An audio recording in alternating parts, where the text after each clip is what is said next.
بسم اللہ الرحمن الرحیم۔ السلام علیکم، میں ہوں آپ کا بھائی عباس حمدانی اور آپ دیکھ رہے ہیں جعفریات ٹی وی۔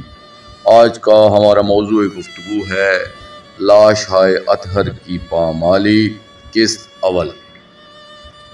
دوستو، آج سے میں شام غریباں کے واقعات بیان کرنے کی ابتدا کر رہا ہوں، یعنی شہنشاہ کربلا علیہ السلام کی شہادت کے فوراً بعد کے حالات بیان کرنے کا ایک سلسلہ شروع کر رہا ہوں۔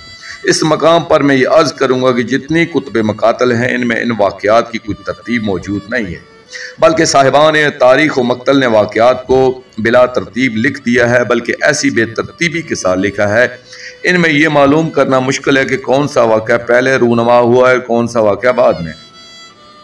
ہاں، اگر ہم اپنے طور پر تحقیق کرنے کی کوشش کرتے ہیں تو ہمیں یہ معلوم ہوتا ہے کہ امام مظلوم علیہ السلام کی شہادت کے بعد امت نے پہلے نماز جمعہ ادا کی۔ اس میں بہت سے ملائین نے شکرانے کی نمازیں بھی ادا کی جو انہوں نے امام مظلوم علیہ السلام کی شہادت کے لیے بطور منت مانی ہوئی تھی۔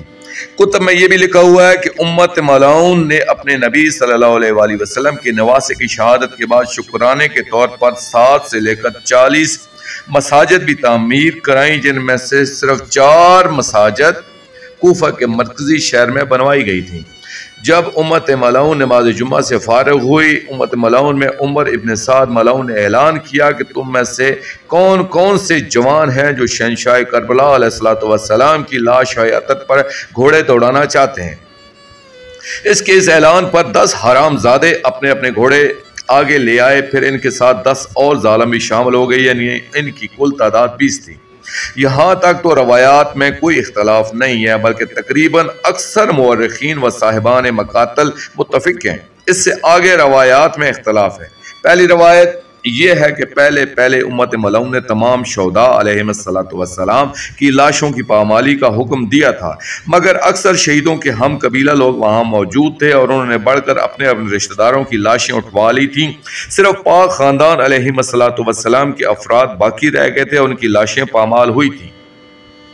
یہاں ابو مخنف اور کچھ دوسرے صاحبان مقتل ایک روایت شہزادہ امیر قاسم علیہ السلام کی پاک دلہن صلوات اللہ علیہ کے حوالے سے بیان کرتے ہیں، اور وہ لکھتے ہیں کہ پاک معظمہ شہزادی صلوات اللہ علیہ فرماتی ہیں کہ ہم خیام کے دروازے پر موجود تھے اور سوچ رہے تھے کہ امت ملعون اب ہمارے ساتھ نہ جانے کیا سلوک کرتی ہے۔ ہم دیکھ چکے تھے کہ امت ملعون نے ہمارے پاک بابا علیہ السلام کو گوسفند کی طرح شہید کر دیا تھا، اور ہم نے دیکھا کہ یعنی ہمارے سامنے لاش اطہر پر گھوڑے دوڑا دیے گئے تھے۔ اس روایت سے معلوم ہوتا ہے کہ پامالی کا حکم خیام کی تاراجی سے پہلے دیا گیا تھا۔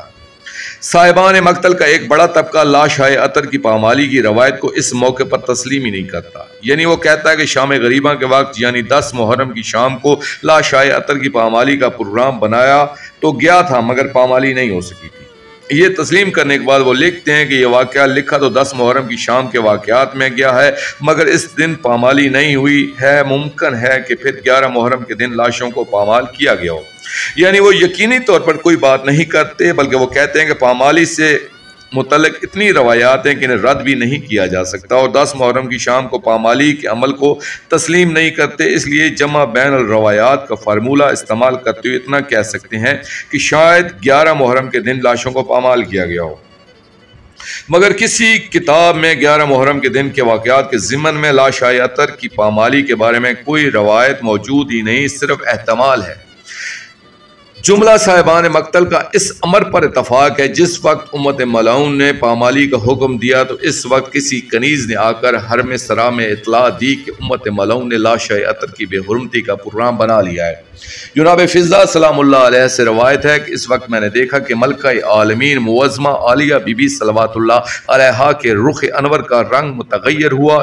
اس وقت انہوں نے آسمان کی طرف نگاہ کی اور فرمایا کہ اے خالق عالمین، اموی ملائین نے ہمارے بھائی کو شہید کیا، پھر ان کی لاش اطہر کو زمین پر چھوڑ دیا، یہ سب کچھ ہمیں تیری رضا کے لیے برداشت کرنا پڑا، مگر اب ان غریبوں کی لاشوں کی پامالی ہمارے لیے ناقابل برداشت ہے، اب ان کے لیے تو ہی کچھ کر۔ جناب فضہ سلام اللہ علیہ نے فوراً پاک معظمہ بی بی صلوات اللہ علیہ کی خدمت میں عرض کیا کہ آپ کے پاک نانا صلی اللہ علیہ وآلہ وسلم کا ایک صحابی سفینہ مہران تھا جو باقی لوگوں کے ساتھ ایک سمندر میں مصروف سفر تھا۔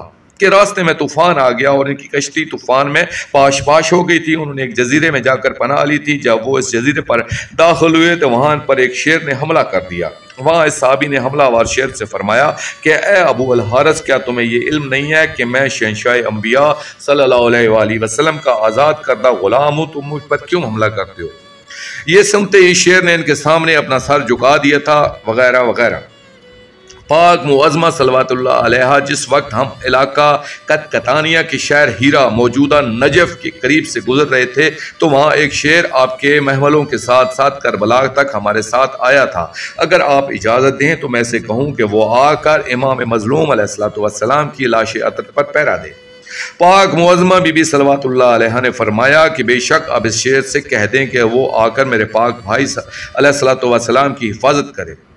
جناب فضہ پاک سلام اللہ علیہ خیام سے چند قدم باہر تشریف لے گئیں۔ وہاں انہوں نے آواز دی، یا ابو الحارث، یا ابو الحارث۔ واضح ہے کہ عرب ہر شیر کو ابو الحارث کہتے ہیں۔ اس وقت ایک شیر گونجتا ہوا ظاہر ہوا جو سیدھا جناب فضہ پاک سلام اللہ علیہ کے قریب آیا۔ جناب فضہ پاک سلام اللہ علیہ نے فرمایا کہ ابو الحارث، کیا تمہیں یہ علم ہے کہ آج ہمارے شہنشاہ مولا کریم کربلا علیہ السلام کے ساتھ امت کیا کرنا چاہتی ہے؟ امت ان کی لاش عطر کی بے حرمتی کرنا چاہتی ہے۔ تم فوراً جا کر شہنشاہ کربلا علیہ السلام کی لاش عطر کی حفاظت کرو۔ پھر اسی وقت وہ شیر میدان میں اس مقام پر پہنچا جہاں امام مظلوم علیہ السلام کی لاش عطر موجود تھی۔ شیر کو آتے ہوئے دیکھا تو لشکر کوفہ و شام دور کھڑا ہو گیا اور ابن سعد ملعون نے یہ گمان کیا کہ یہ شیر شاید شہداء علیہ السلام کی لاشوں کا گوشت کھانے کی غرض سے آیا ہے، مگر اس شیر نے آتے ہی امام مظلوم علیہ السلام کی لاش عطر پر دونوں ہاتھ رکھ دی اور اپنی پیشانی کو امام مظلوم علیہ السلام کے خون سے رنگین کرنا شروع کر دیا اور بین شروع کر دیے۔ اس وقت امت ملعون کے گھوڑے لاش عطر کو پامال کرنے کے لیے مقتل گاہ میں آئے، مگر جب ان کی نگاہ شیر پر پڑی تو وہ رک گئے۔ اس وقت عمر ابن سعد نے انہیں کہا کہ اب تم اپنے ارادے سے باز آ جاؤ، یہ ایک ایسا مسئلہ ہے کہ جو ظاہر ہو گیا تو لوگ ہم سے منحرف ہو جائیں گے، تم اس راز کو ظاہر ہی نہ کرنا۔ بحوالہ اصول کافی انوار الشہادت۔ دوستو اس کے باقی واقعات جو ہے اس مجلس کے اگلی قسط میں پیش کیے جائیں گے۔